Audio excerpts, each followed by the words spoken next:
Hey guys, how's it going? F8 Alpha here and welcome back to the channel. Today we're back in World of Tanks and we're having a look at the three heavy tanks that will be discounted from August 24th until September 5th on the NA server. We're talking about the Lowe, we're talking about the T-34 and the IS-6. Now, I must hasten to add that the IS-6 is the only tank in this comparison that has preferential matchmaking, meaning that it can see no higher than tier 9, where the rest of them can see tier 10s. I wanted to give you guys a quick comparison here between the three and a quick idea and feel for how these tanks play and what they are. So I set up a comparison here between the three of them to see if these tanks are right for you, or to see if maybe you're looking at picking one up if it's the right tank for you. So with that said, let's go ahead and get into it here. Now when it comes to firepower, the DPM of the Lowe is 1,668, which matches the T-34 with 1,668, but the IS-6 has 2,085, meaning it has roughly 400 damage more than the other two. Now, penetration is kind of a big factor, being that two of these tanks see tier 10. So the Lowe has 234, the T-34 has 248, and the IS-6 has 175, as it is running that 122mm Russian gun, which everybody knows so well. Now, alpha damage here is 320 for the Lowe, 400 for the T-34, and 390 for the IS-6. The rate of fire is 5.2 for the Lowe, 4.1 for the T-34, which is pretty bad. And then you have the IS-6, which sits at 5.3. A quick note here would be the shell velocity. The Lowe has a 1,150, the T-34 has a 950, and the IS-6 has 790, meaning that the IS-6 has the derpiest gun in the game, meaning you have to give more lead if you're shooting at those targets on the move or at range.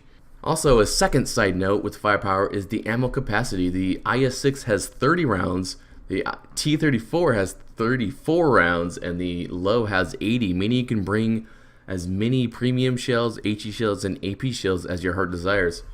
Now let's look at the gun performance, the gun handling. Let's get aim time. The Lowe has a 2.7, the T-34 has a 3.0, and the IS-6 has a 3.2. Now dispersion obviously is going to be in the Lowe's favor.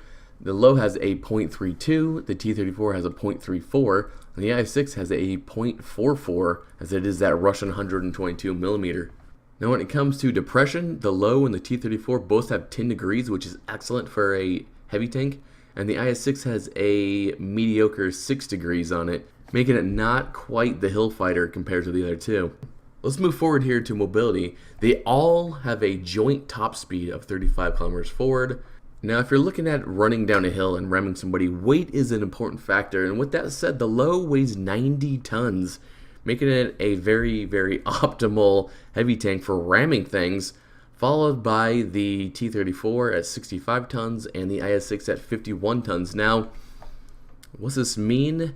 Well, if you're climbing up a hill, it's a bad thing. So you're going to need a lot of engine power or power to weight ratio. So let's go ahead and look at that. The Lowe has 11.1 power to weight ratio. The T-34 has a 12.4 power to weight ratio, and the IS-6 has a 13.5 power to weight ratio, making the IS-6 the fastest hill climber, but making the Lowe the best rammer coming down those hills. Another important factor when we're looking at tanks is the turret traverse and the hull traverse. So let's go ahead and look at those real quick here. The Lowe has a 23.9 turret traverse. The T-34 has a terrible 18.7 turret traverse, and the IS-6 has a pretty good 25-degree turret traverse, making the IS-6 the most snappy when it comes to trying to engage those targets behind you. Also, the hull traverse on these tanks, the Lowe has 25, the T-34 has a 22.9, and the IS-6 has a 27, making the IS-6 the quickest tank to turn around and be able to engage somebody, or to go ahead and angle your armor effectively if you're being engaged from an awkward angle. But what are heavy tanks without their armor? Let's go ahead and look at that. Let's look at the hull armor and the turret armor here. The Lowe has a hull armor of 150 on the front, 100 on the sides, and 80 at the rear. The turret on the Lowe is 120 on the front, 80 on the sides, and 80 at the rear. Now the T-34 has 102 millimeters on the front, 76 on the side, and 51 at the rear of the hull. The turret on the T-34 is 279 on the front, 127 on the sides, and 203 at the rear.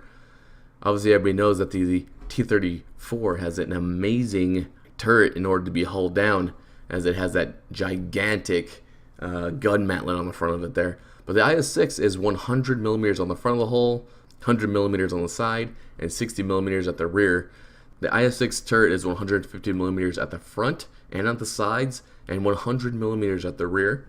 And when it comes to hit points, the Lowe has a 1,650, the T-34 has 1,500, and the IS-6 has 1,550, making the Lowe the highest in this comparison when it comes to hit points.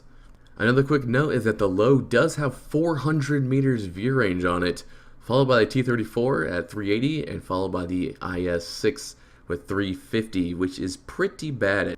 Now, I'm not going to get into the super fine details about how to play these tanks, but I will give a general overall idea about these. The T-34 has a very accurate gun with very good penetration. So it is kind of the sniper, the sit back and sniper. However, it can brawl, but it does have a slower rate of fire, making it a bit awkward in a brawl. But it does have all around good, thick German armor as to be expected with the German line. Now the T-34 is a outstanding hill fighter with that 10 degrees of depression. Also with that outstanding turret armor makes it a great and probably one of the best hull down tanks at tier 8. But the T-34 suffers from a lack of mobility, and the hull is very thinly armored, making it a easy target if it's out in the open. The IS-6 is a very good brawler, as the gun is inaccurate and has lower penetration, meaning that you're going to fire more premium rounds, but the IS-6 does have very, very good angling on the armor, making it optimal for brawling up close and personal, as you can go ahead and angle your armor and take that shot, and then basically derp him with that 122 millimeter gun on there and do 390 average damage, making it a, like I said, optimal brawling tank, optimal heavy brawling tank. Now when it comes to making the decision on which one of these tanks is right for you, that's obviously going to be up to you, as these tanks are from 3 different countries. You have Germany, you have the US, and you have the USSR. So really going to take training up one of those crews and definitely get that tank in order to assist in that and also make you credits and experience. So with that said, guys, that's my quick overview of the 3 premium heavy tanks that will be for sale on the 24th through the 5th of September. So keep that in mind. If you guys like one of these things, definitely pick it up. With that said, I am F8 Alpha, and I will catch you guys next time.